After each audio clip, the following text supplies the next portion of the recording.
Ladies and gentlemen, we got 1 week left till the final shape, and Bungie just indicated that this week, with its final week leading up to the huge Light and Dark saga, we got buffed drop rates on these shiny new weapons. That's right, the shinies that you're farming in Onslaught are going away forever. You're not going to be able to get them anymore. And I think it's really cool that they implemented a grind like this, because we've always kind of wanted something to chase. So hopefully they bring these back with other raid weapons or dungeons, etc. Everyone wants to know probably what's the strat this week in farming Onslaught. Should you do normal or should you do legend? Well, if you don't have homies on, or you don't want to fire team find, or you're not using Discord, probably do normal runs. Doing normal 50 runs are pretty chill. Hopefully people don't leave. But I think the strat is find 2 people that want to grind with you and do legend. I'm hearing that you can get upwards of 90 to 100 tokens just in legend. To me, that's worth it, because you're getting all those drops all the way to 50, and then coming out and being able to go to get 9 to 10 drops right here in the Hall of Champions. I just wanted to show you what you do here. Me personally, I like attuning the weapon I'm going for, opening up the box, and then maybe running down and changing the weapon, switching it up, doing whatever you want to do. But that's definitely going to be the strat this week. Farm 50s on legend with a stacked group, or just do chill normal runs.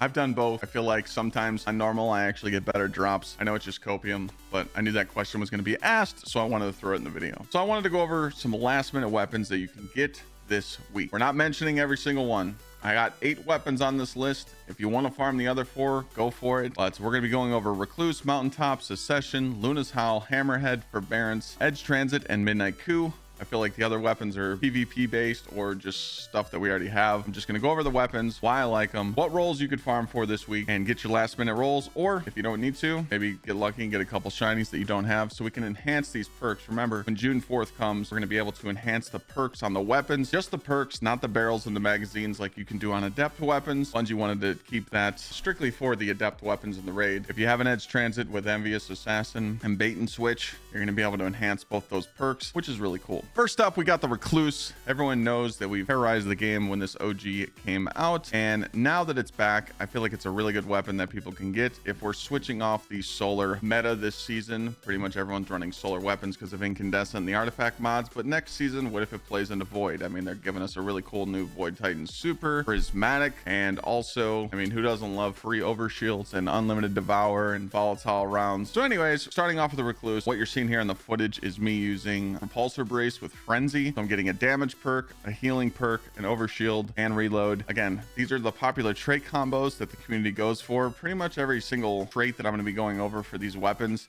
it's not the best perks. If you like subsistence and destabilizing rounds, go ahead and farm those rolls. No one's going to tell you that your roll's bad. If it's your preference, play the game how you want. A lot of people are going to be going for destabilizing rounds with repulsor brace to just keep that Gsxrclyde hunter always invis and coming out of invis. The weaken volatile. The Titan can take advantage of this too, and so can the Warlock. I mean, who doesn't just love a good void SMG that just sprays volatile rounds everywhere? Me, on the other hand, I like damage perks. I'm like that OG Destiny player. Give me the reload, give me the damage perk. Desperate Measures, Master of Arms, Frenzy.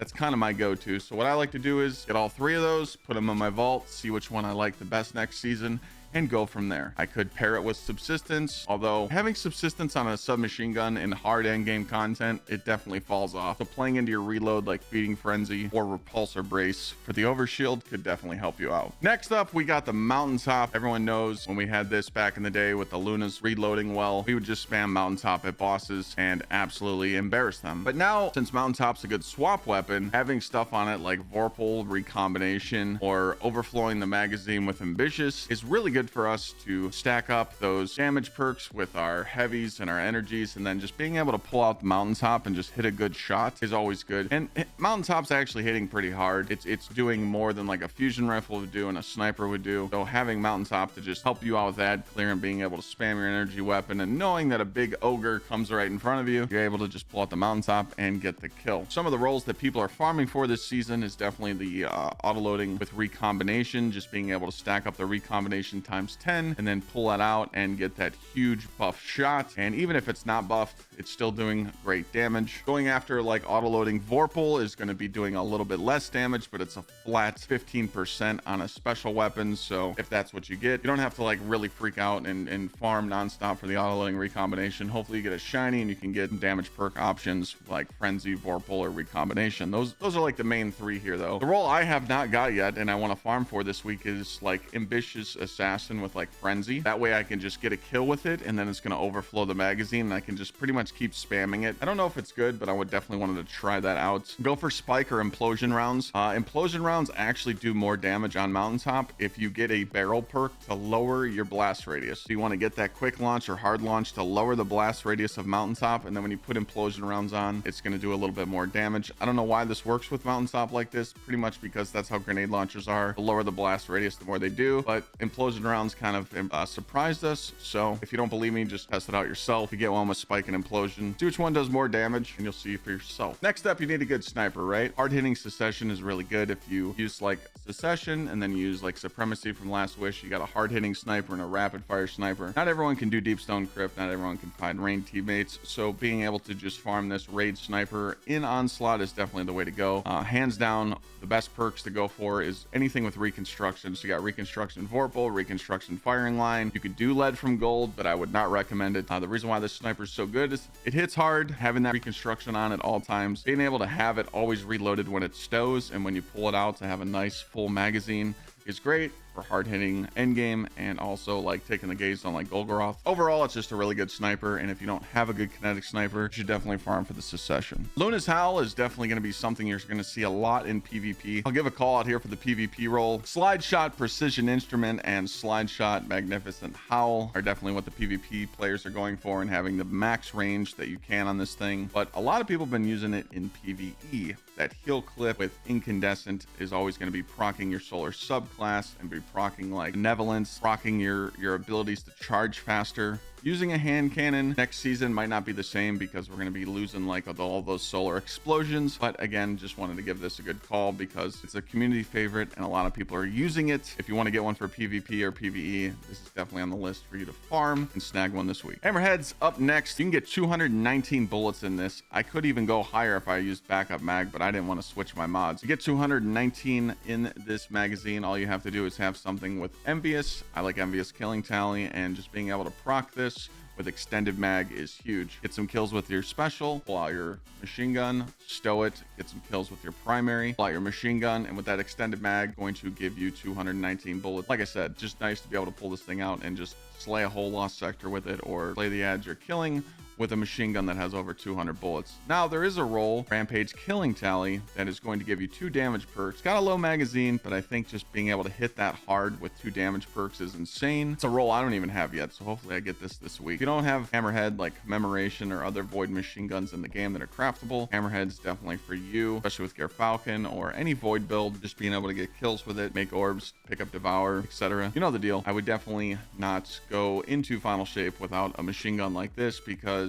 we don't know if we're going to ever see something with these cool perks ever again. With Forbearence on this list, I think we should talk about the intrinsic perk, okay? The Forbearence, the crafted one from Vow the Disciple, comes with Soul Drinker, and on hit, it heals you. So if you shoot a group of enemies with 6 or 7 enemies and you just hit them but not kill them, you're going to get the heal, and that's what's really good. But with the new Forbearance dropping in Onslaught, it has the new basic original trait. When you get kills with it, it charges your abilities, and it also has Demolitionist. So with having Demolitionist and Chain Reaction, by the way, this is definitely going to feel a lot different next season because they are tuning down how wave frames hit and how wide of a radius they have. So if you feel like it's not hitting as hard next season, that's probably why. Getting one with charging your abilities, stacking it with demo and chain reaction, this thing's going to be absolutely nutty for a build.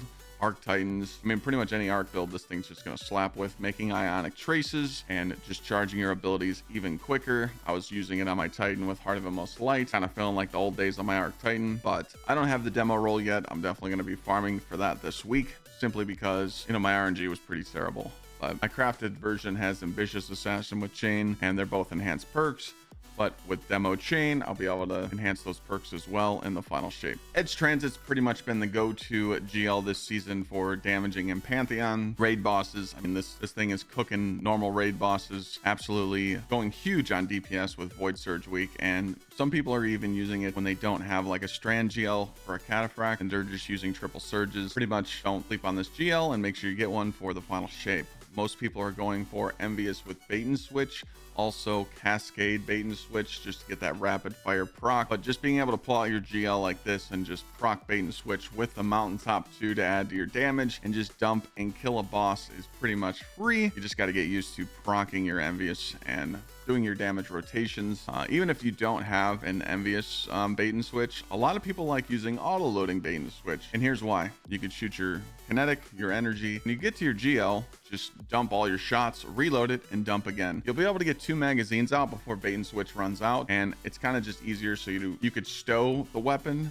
knowing that you can reproc bait and switch with your rotations, and it's kind of just easier for newer players that aren't really familiar with how Envious works. And last but not least, we got Midnight Coup on here. We all know when it first came out with Leviathan, this was the go-to hand cannon, and now that they brought it back with all these trait perks that we've seen it drop, everyone was looking at explosive payload and kinetic tremors. Me personally, I don't like it. It takes way too many shots to proc kinetic tremors, and I really thought that they would proc with 2 to 3 shots, but it's 6, so I'm not really a fan. But what's nice is you can stack this with like Firefly kinetic tremors if that's what you like. But me personally, I went into the Firefly one for all, the Firefly frenzy, just being able to pop heads and make everything explode and still have a damage perk with it ramping up. I did also get some explosive payload frenzy, explosive payload one for all. One for all is a really slept on perk. Getting that 35% damage on a weapon just by tagging 3 enemies is huge, and you can use stuff like Firefly to proc that. Really fun combination.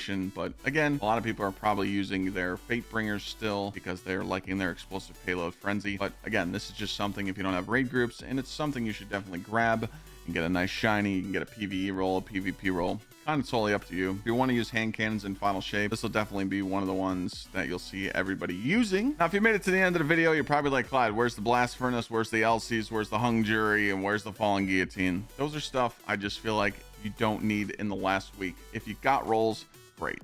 But those 4, I'm just not really feeling it. I know they're buffing pulse rifles, but if I want to use a pulse rifle, I'll use Outbreak or Graviton. But again, I just wanted to make this video for people that are finding their last minute grind, or they're picking up the game this week and they want to know what weapons to grab in the final week, getting the double buff drop rates on those shinies, because they want to try and have a chance to get those shinies because they're going away on June 4th. Thanks for watching this video. Don't forget to like, sub, and comment down below what roles you're going for. We got a lot of cool things coming for the final shape. We're going to be juicing the videos. So thanks for giving me your time, and I'll see you guys in Onslaught farming.